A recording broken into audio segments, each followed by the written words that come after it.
qui nous contactent, ce sont souvent les distributeurs, ou les producteurs dans un premier temps. Et ensuite, nous visionnons le film, nous en parlons. Les personnes qui interviennent, sont généralement les distributeurs et les producteurs, voire les réalisateurs également. Encore une fois, vous verrez, par rapport à toutes vos questions, il n'y a pas vraiment de règles absolues en la matière. Chaque film est à chaque fois un projet différent, que ce soit dans la façon d'être contacté ou d'entrer sur cette phase de conception de la bande-annonce.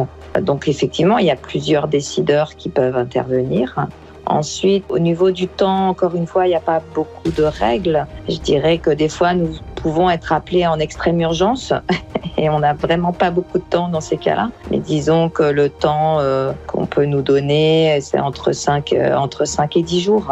Et combien de personnes travaillent généralement pour la création d'une bande-annonce ? Si je parle de mon cas particulier, moi je suis une très petite structure où je suis, on va dire, la seule directrice artistique en la matière. Généralement, j'interviens sur tous mes films et je suis amenée à collaborer avec 2-3 monteurs avec qui je travaille régulièrement.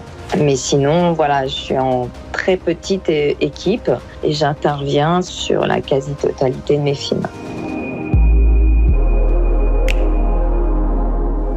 C'est un gros travail de dissection, je dirais, puisque pour aborder un film, il faut le connaître sur le bout des doigts. Nous arrivons à une étape où le film est déjà, si ce n'est finalisé vraiment totalement, en tout cas en cours de montage, sur les dernières phases de montage du film en l'occurrence. Et donc nous devons nous l'approprier et c'est vraiment un travail d'analyse, que ce soit dans sa particularité, c'est-à-dire les images, les sons, les musiques, les dialogues, son thème, son histoire. C'est un travail vraiment de dissection, appréhender en tout cas tout ce qui est raconté dans une phrase, dans une trame dramatique qui lui est propre. Et nous, comme nous devons donner envie de voir ce film à travers un programme très court, qui ne représente que quelque part que, si on veut faire un rapprochement très approximatif, 10%, puisqu'on est amené à monter un programme entre 1h30 et 2 minutes pour une bande-annonce. Et de ce fait, il va falloir que cette trame narrative, on se l'approprie de manière à la retranscrire différemment. C'est vraiment un travail qui se fait vraiment par une analyse, par quelque chose de très précis. Et ensuite, bien évidemment, on est amené à observer un cahier des charges, si tant est on nous le donne. En tout cas, ça peut être un cahier des charges des fois très précis que vont nous donner les distributeurs ou les producteurs ou de concert. Ils vont nous donner des informations qui pour eux sont très précises sur par exemple la cible qu'ils veulent toucher à travers la bande-annonce, en disant pour nous le film s'adresse à tel public. Donc ça, c'est des choses que nous devons appréhender le plus précisément possible. Ça peut être aussi parfois des précisions sur des phases à aborder de l'histoire, en disant est-ce qu'on l'aborde, est-ce qu'on ne l'aborde pas, est-ce qu'on veut être vraiment très narratif dans la bande-annonce, c'est-à-dire donner vraiment toutes les clés de l'histoire, ou être à l'opposé, être sur quelque chose de plus mystérieux. Il y a une discussion qui se fait en amont avec nos interlocuteurs, en tout cas, pour essayer de cadrer au mieux ce qu'ils vont attendre, eux, de leur bande-annonce, c'est-à-dire avoir quelque chose de très précis par rapport à la campagne que eux vont élaborer autour du film. Justement, pour ce film, est-ce que le réalisateur Jacques Audiard ou même la société de distribution vous ont imposé certaines choses, certains extraits à utiliser ou ne pas utiliser, le choix de la musique aussi ? Alors pour le coup, sur ce film, j'ai eu une très très grande liberté. On m'a appelé en me disant on voudrait voir une proposition. Et effectivement, je n'avais aucune chose imposée. Est-ce que cela vous est déjà arrivé que l'on vous impose des choix artistiques ? Non, J'avoue très rarement. Après, par exemple, on peut m'imposer effectivement de n'utiliser que la musique du film. Des fois, ça peut être une approche d'un réal qui est très attaché, si vous voulez, et qui ne supporterait pas, par exemple, qu'on lui fasse une proposition d'une musique additionnelle ou même d'une musique connue que lui aurait pas appréhendée pour ce film. Ça peut faire partie d'un cahier des charges, effectivement. Après, qu'on nous impose ou qu'on nous donne une ligne vraiment de A à Z, non, parce que ce qu'on recherche en nous appelant, c'est aussi notre force de proposition. Sur les fraises Sister, par exemple, ça a été une de mes propositions que d'amener la musique, cette reprise de Feeling Good par Avicii. On parlait de cahier des charges. Est-ce qu'il y a des mots qu'on vous interdit, soumis à la censure par les distributeurs, par exemple ? Alors, c'est pas tant il n'y a pas de mots à proprement parler, si vous voulez, c'est que toutes les bandes annonces sont soumises comme toute publicité, on va dire, à la censure, pour prévenir, on va dire, de la violence et de des scènes qui auraient des consonances sexuelles ou encore une fois violentes, et respecter un peu les préceptes et les principes de la censure du CSA.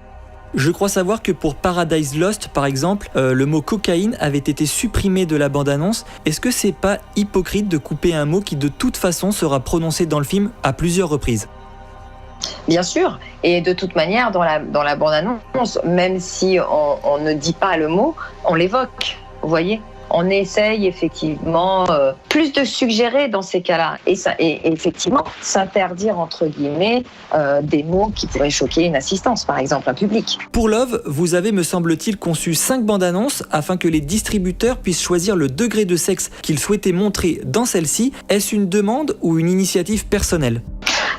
C'est une initiative que j'ai prise intrinsèquement, puisque effectivement dans Love on avait des scènes à caractère sexuel très évidentes et très évocantes.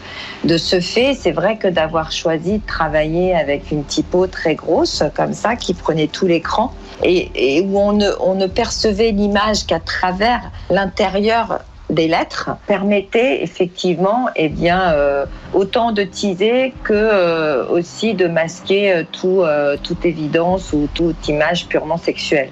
C'est-à-dire qu'on jouait sur le vu et le caché. Ce qui permettait de répondre aussi à ce que demande une bande-annonce, d'être un peu attractive et de soulever la curiosité auprès du spectateur, et aussi d'être conforme à la censure par rapport à ce qu'on peut montrer et cacher effectivement de l'image. Et les mots ensuite venaient accentuer simplement la dramaturgie, le contexte, l'histoire du film en soi. Et le titre, évidemment.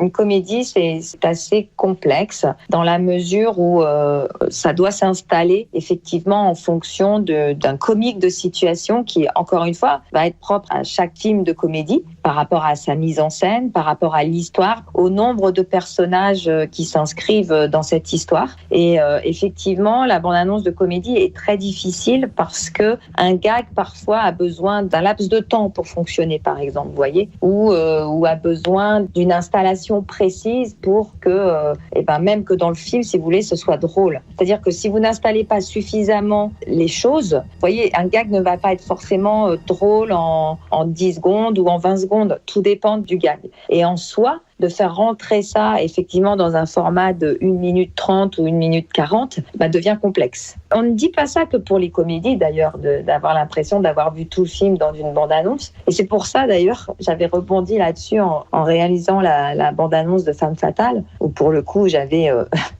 mis tout le film en l'accélérant, parce que je prenais à contre-pied effectivement cette réflexion qui en soi fait partie d'un ressenti, si vous voulez, parce que effectivement c'est très concentré, et quand une bande-annonce de comédie, on essaye de concentrer un maximum de choses. Des fois, ça va très vite, et parce qu'on se dit, on veut rassurer le public sur le fait que le film est très drôle. Après, si on regarde vraiment, je pense que c'est impossible de mettre tous les gags d'une comédie dans une bande-annonce. Mais effectivement, on va choisir les séquences, en tout cas, on va choisir les plus drôles, effectivement. Enfin, c'est rare qu'on se prive. Après, il peut arriver qu'on se dise, par exemple, très précisément sur un film, on se dise, cette séquence, ce gag, gag, on va pas l'exploiter dans la bande-annonce parce qu'on veut laisser effectivement la surprise. En tout cas, c'est important de laisser effectivement, par rapport à un film, un film de comédie, de laisser effectivement les surprises aussi aux spectateurs et qu'ils découvrent d'autres choses qui ne soient pas exploitées dans la bande-annonce.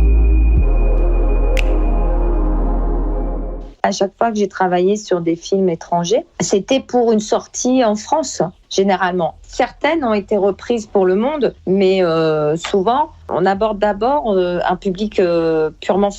pour la sortie France, en tout cas, sur un public français. Et elle peut être amenée à être utilisée à l'international, mais du coup, le travail est le même, si vous voulez. Après, ce sont des films parfois différents dans leur traitement. Mais je dirais que même si vous travaillez que sur des films français, chaque film est différent. Chaque réalisateur a une approche différente, a une mise en scène bien particulière qui met en exergue, a une façon d'aborder sa trame narrative qui lui est particulière. Et nous devons à chaque fois, en tout cas, ne jamais trop s'en éloigner et le retranscrire, ne serait-ce qu'en sentiment, en tout cas que le spectateur récupère ces sensations qui sont importantes, je pense.